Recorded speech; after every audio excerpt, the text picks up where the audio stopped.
El título del mensaje de hoy es Ser justo. Es fácil, ¿no? Ser justo.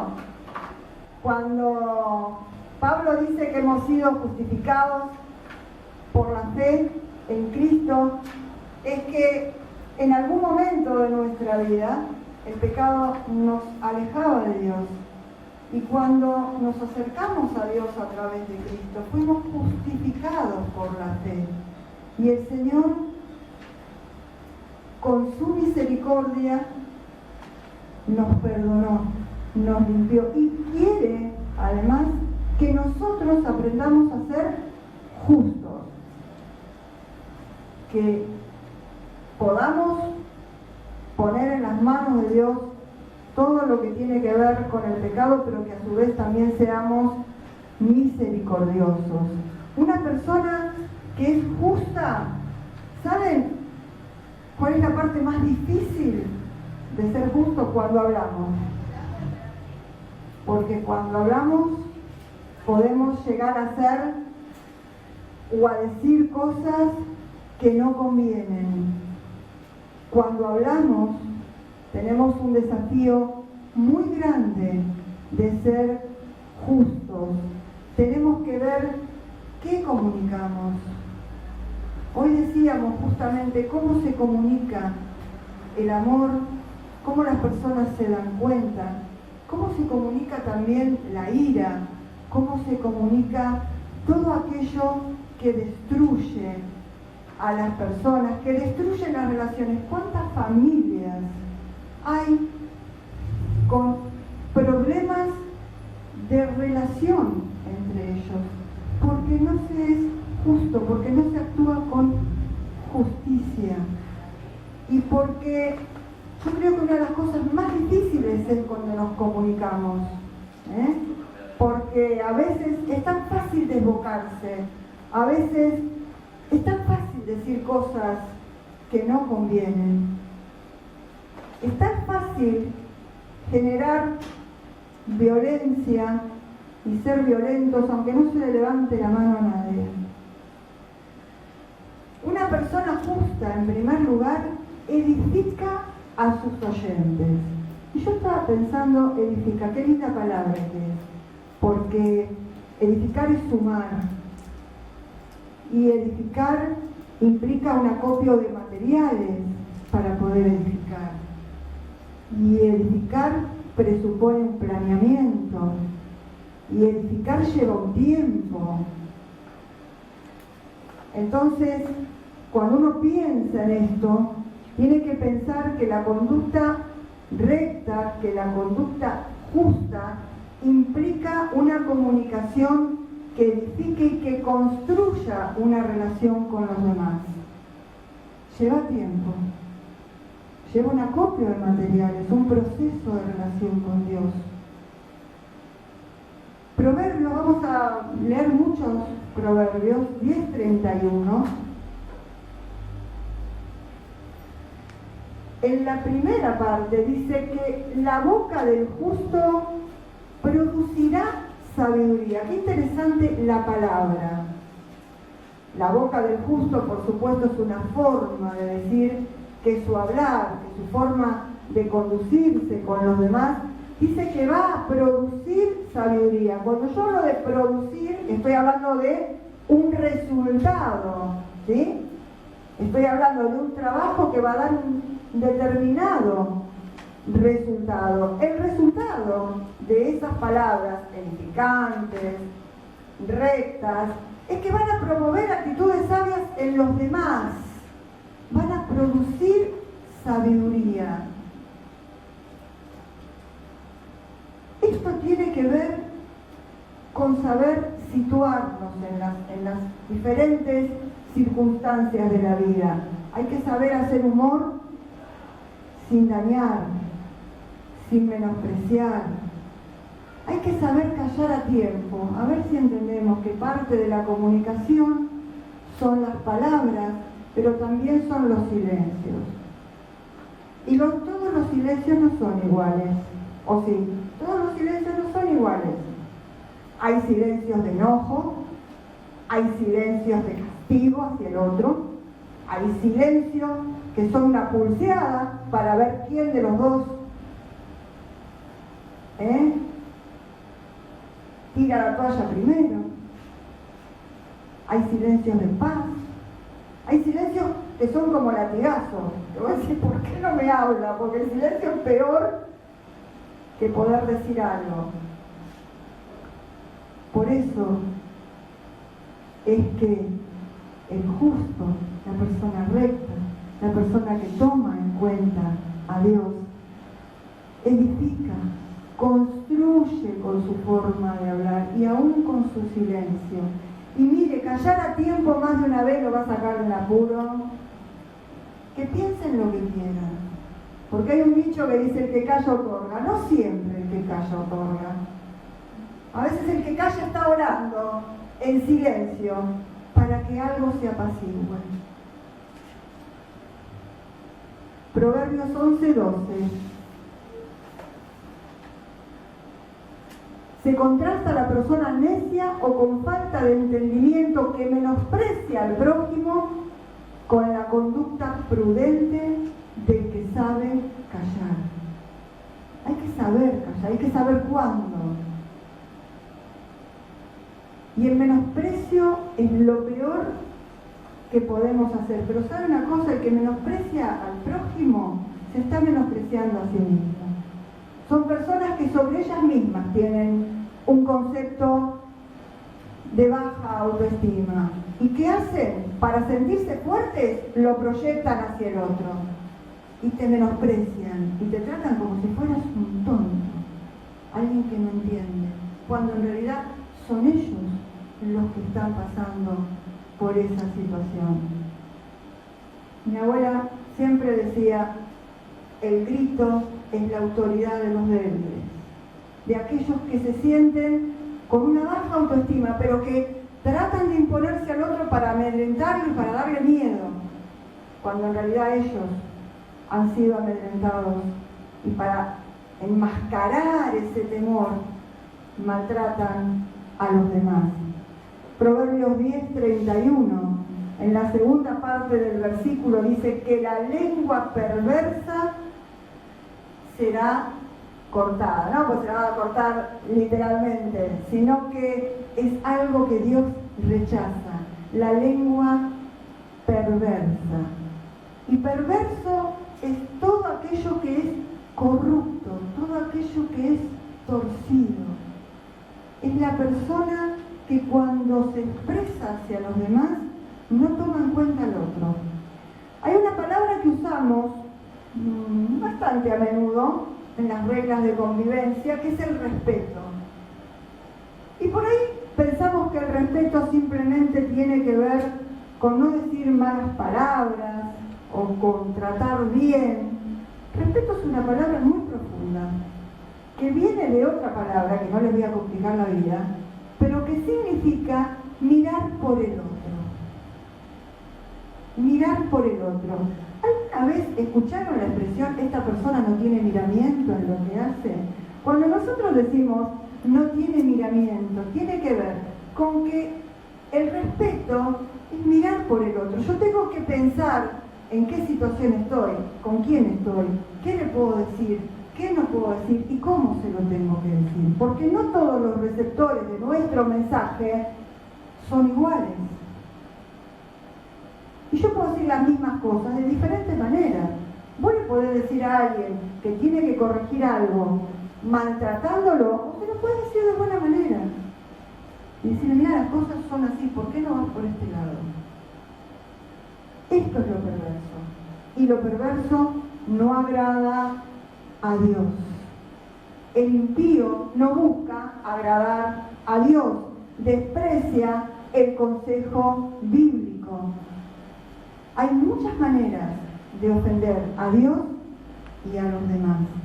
Son esas palabras perversas, son esas formas perversas de menosprecio, de daño. Son esas palabras que son latigazos. Yo no sé si alguna vez les ha pasado, pero son aquellas cuestiones y aquellas palabras que hacen temblar. Hay personas que hablan de una manera que el cuerpo se estremece del que está escuchando. Y eso no es edificar. Eso no es obrar con justicia. Una persona justa, en segundo lugar, comunica la verdad. Una persona justa comunica la verdad y ama la verdad. Proverbios 12, 22, en la primera parte del versículo dice que es abominación a los ojos de Dios los labios mentirosos. Y abominación significa rechazo, repulsión. Dios rechaza los labios mentirosos, engañadores, encubridores,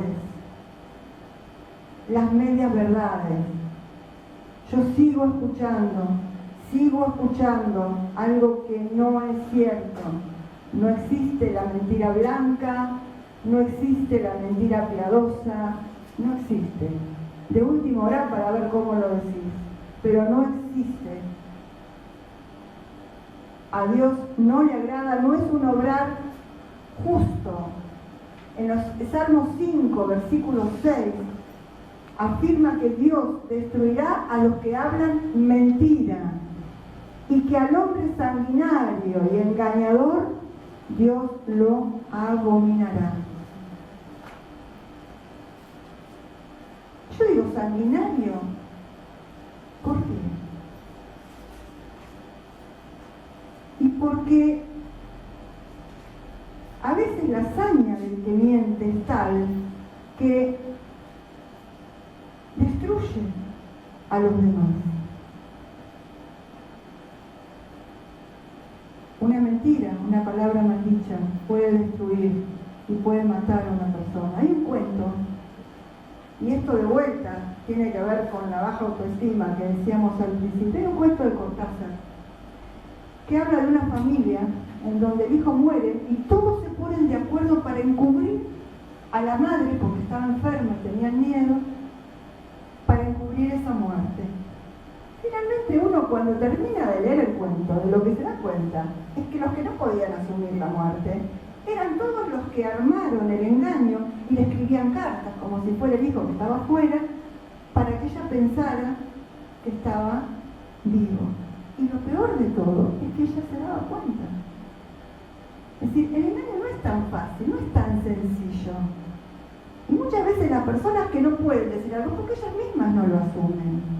Y entonces arman todo un enroque para que parezca otra cosa. El Salmo 52, 3 describe a los engañadores de esta manera: amaste el mal más que el bien, la mentira más que la verdad.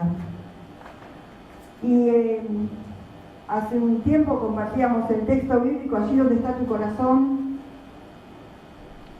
está tu tesoro. Y si no amas el bien y no amas la verdad, y la mentira es muy fácil de que salga, es muy fácil. Y la mentira levanta paredes. Leía una poesía que se llama Abrir ventanas o levantar paredes. Y decía que la comunicación entre las personas puede derivar en cualquiera de esas dos opciones. Si vos cuando te comunicás, si vos cuando estás con otros, no actúas con rectitud, con justicia, con sabiduría, ¿sabés lo que haces? Vas levantando una pared cada vez más alta.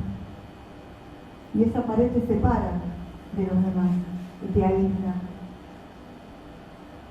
Tenés otra forma de comunicar, que es que tu palabra sea una ventana a través de la cual podés tener un encuentro con otros, aun cuando parezca que ese encuentro no es posible porque hay alguna situación difícil que resolver, pero hay que amar la verdad, porque Dios se contenta con aquellos que aman la verdad.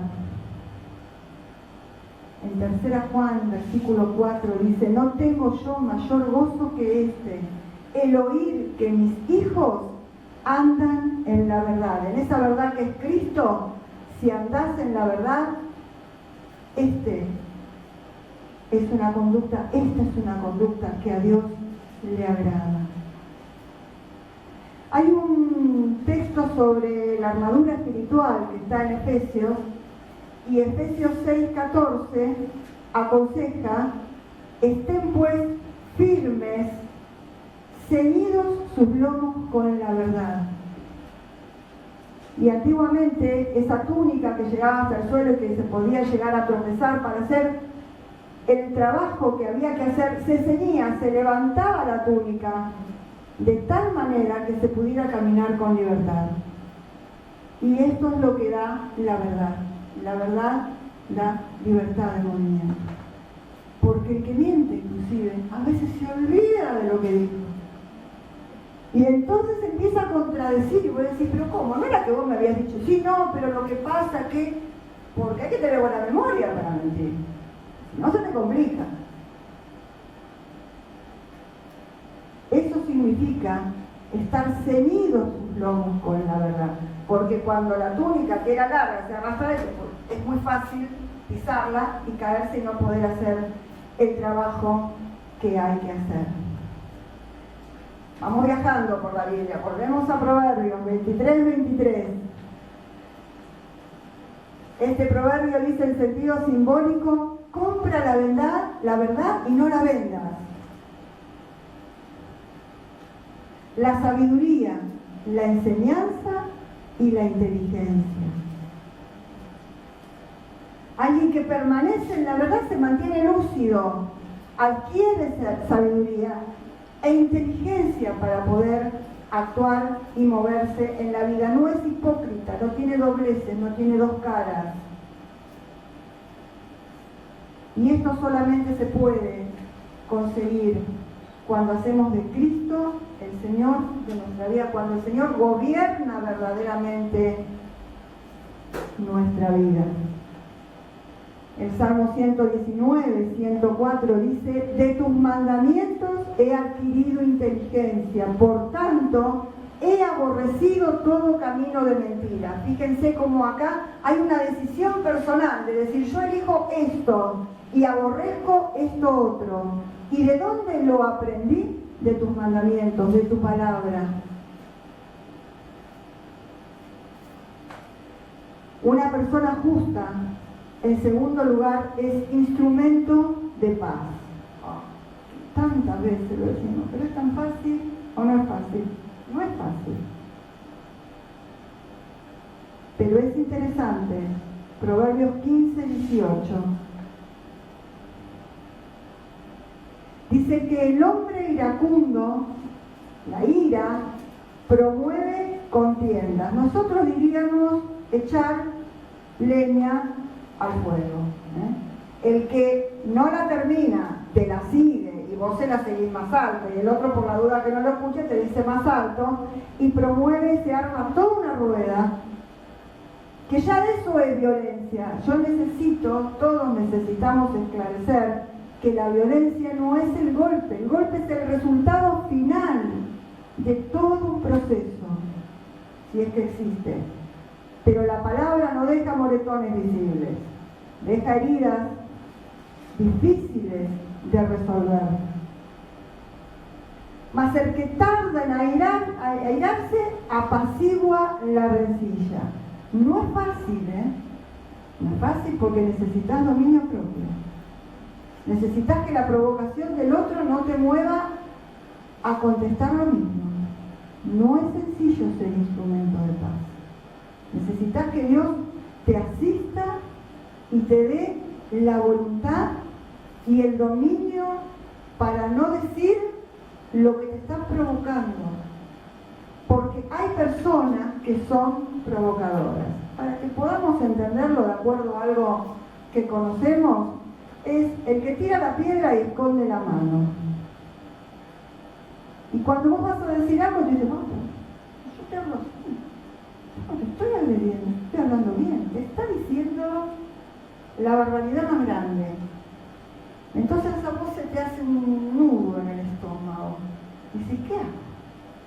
Le pego, le grito, me voy. Instrumento de paz. Tiene que haber un espacio mullido donde ese fuego se apague. Si vos echás leña al fuego, hay personas que son especialistas para echar leña al fuego, el fuego se hace cada vez más grande. El iracundo promueve contiendas. ¿Por qué? Y porque da pelea. Y si vos te entusiasmas, vas a pelear junto con él o con ella. Proverbios 19:19. Se describe a las personas con ira y las consecuencias de su actitud. Dice que acarrea penas. Si usa de violencia, añadirá nuevos males. Cuando vos crees, o cuando hay personas que creen que siendo violentos van a apaciguar las cosas, porque el otro va a tener miedo y se va a quedar, en realidad cada vez se está sumando más y más situaciones difíciles. Y Santiago 1:20 es clarísimo, es muy claro. No puede decir, ay no, yo la verdad que acá interpreté, dice que la ira del hombre no obra la justicia de Dios. Es muy claro. La ira del hombre no obra la justicia de Dios. Y Efesios 4:29 es increíble, uno siempre lo dice, pero lo vivimos permanentemente. Un texto más que conocido, sin embargo, hubo una palabra que esta vez resonó más que otras en este texto. Efesios 4:29 dice: ninguna palabra corrompida salga de vuestra boca, sino la que sea necesaria para la necesaria edificación, para dar gracia a los oyentes. Y me resonó necesaria. La edificación es necesaria. La edificación es una necesidad. Y como toda edificación, para destruir necesitas un segundo, para edificar toda una vida. Entonces hay que estar trabajando en la edificación siempre, de que ninguna palabra corrompida salga de nuestra boca, sino para la necesaria edificación. La edificación es una necesidad para nosotros, para los que nos rodean, en la iglesia. La edificación es una necesidad. Y es muy fácil destruir, muy fácil. Y lleva mucho tiempo. Por eso a veces cuando hay algún problema, algún conflicto en las familias, a veces te dicen, tanto que me costó llegar. Y ahora por esto, por este momento que no supimos controlarnos, sucede tal cosa. Proverbios 25:28. Proverbios 25:28. Dice: como ciudad derribada y sin muro es el hombre cuyo espíritu no tiene rienda. Una ciudad derribada y sin muro es una ciudad, ¿cómo? Vulnerable. Un lugar que queda expuesto y a expensas de los ataques. Lo repito porque es un texto que permanentemente me repiquetea. Como ciudad derribada y sin muro es el hombre cuyo espíritu no tiene rienda. Por eso es necesario tomar las riendas, pedirle al Señor que Él tome las riendas, para que la ira, para que el descontrol no traiga destrucción. Apliquémoslo a la vida personal, a las personas cercanas a nosotros, a los ámbitos laborales, a la iglesia. Dios nos ha creado con una capacidad que poco usamos. Ahora te dice, tenés que vivirlo para saber lo que es. Sin embargo, yo quiero advertir nuevamente que Dios nos ha creado con una capacidad que no nos la dicen porque quizá para algunos intereses no debe convenir. Dios nos ha creado con la capacidad mentalmente de anticiparnos a las situaciones y de poder evaluarlas antes de vivirlas y de poder ver cuál puede ser el resultado final de una u otra decisión o de uno o de otro camino. No crean esto de que todo para lo que es, tenés que haber pasado, porque entonces todos tendríamos que haber pasado por todas las miserias humanas para poder escuchar a alguien que ha padecido algo, y no es así.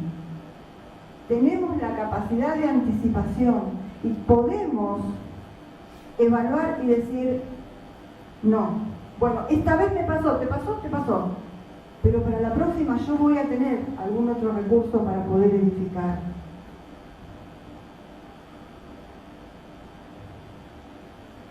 Proverbios 17:14 dice, deja pues la contienda antes que la situación se enrede, porque se va a enredar aún más.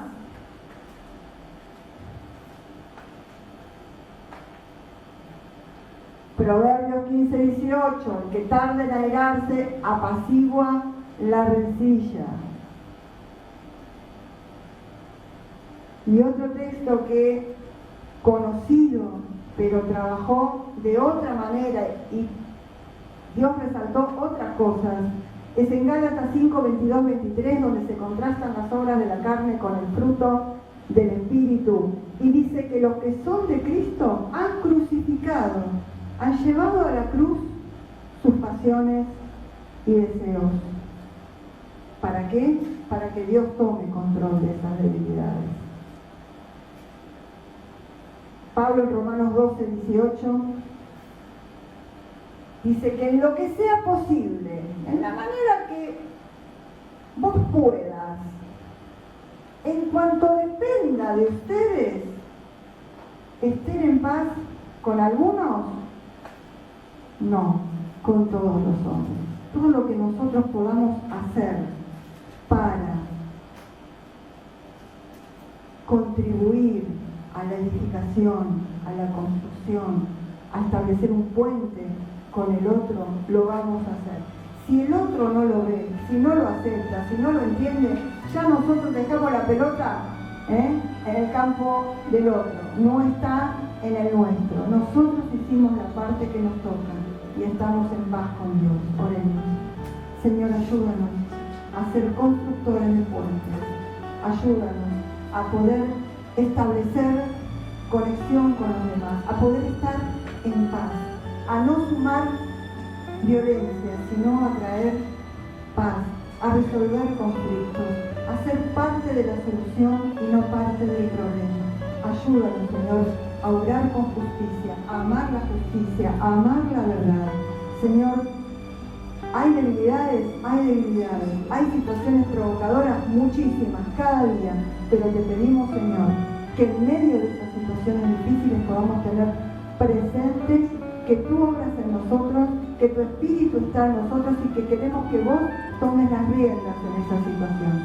Es difícil, porque es difícil no responder a una provocación, pero te pedimos que la paz tuya, Señor, de tu Santo Espíritu, obre en nosotros, nos apacigüe, nos calme y seamos parte de los que aplacan y de los que encuentran un camino de solución y no parte del problema. Queremos ser constructores, edificadores de la relación con los demás. En Cristo Jesús. Amén.